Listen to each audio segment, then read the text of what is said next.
খালি মাঠে গোল দিলেন সাকিব মাশরাফিরা। হ্যাঁ, ঠিকই শুনছেন, আরও একবার এমপি হচ্ছেন মাশরাফি। আর প্রথমবারের মতো সংসদে বসবেন সাকিবও। একরকম বিনা প্রতিদ্বন্দ্বিতায় তারা দুজনেই এমপি হতে যাচ্ছেন। দ্বাদশ জাতীয় সংসদ নির্বাচনে প্রথমবারের মতো প্রতিদ্বন্দ্বিতা করেছেন বাংলাদেশ জাতীয় ক্রিকেট দলের অধিনায়ক সাকিব আল হাসান। আওয়ামী লীগ সমর্থিত প্রার্থী সাকিব আছেন নিশ্চিত জয়ের পথে। সাকিব আল হাসান সহ মাগুরা 1 আসনে প্রার্থী আছেন 5 জন।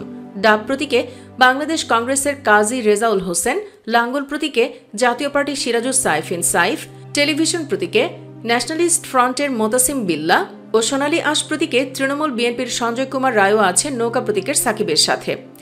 অসমর্থিত সূত্র থেকে প্রাপ্ত ফলাফল অনুযায়ী বিপুল ব্যবধানে এগিয়ে আছেন সাকিব আল হাসান। তার এমপি হওয়ার ঘোষণার অপেক্ষা মাত্র। অন্যদিকে একই পরিস্থিতি মাশরাফিরও। তিনিও নিশ্চিতভাবেই এমপি হতে যাচ্ছেন। এখনো পর্যন্ত পাওয়া ফলাফলে নৌকা প্রতীক নিয়ে নড়াইল 2 আসনে মাশরাফি কয়েকশো % ভোটে এগিয়ে আছেন। তাকে টপকে যাওয়া কোনো প্রতিপক্ষের পক্ষে সম্ভব না।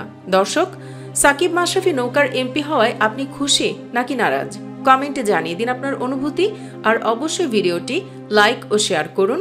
ধন্যবাদ।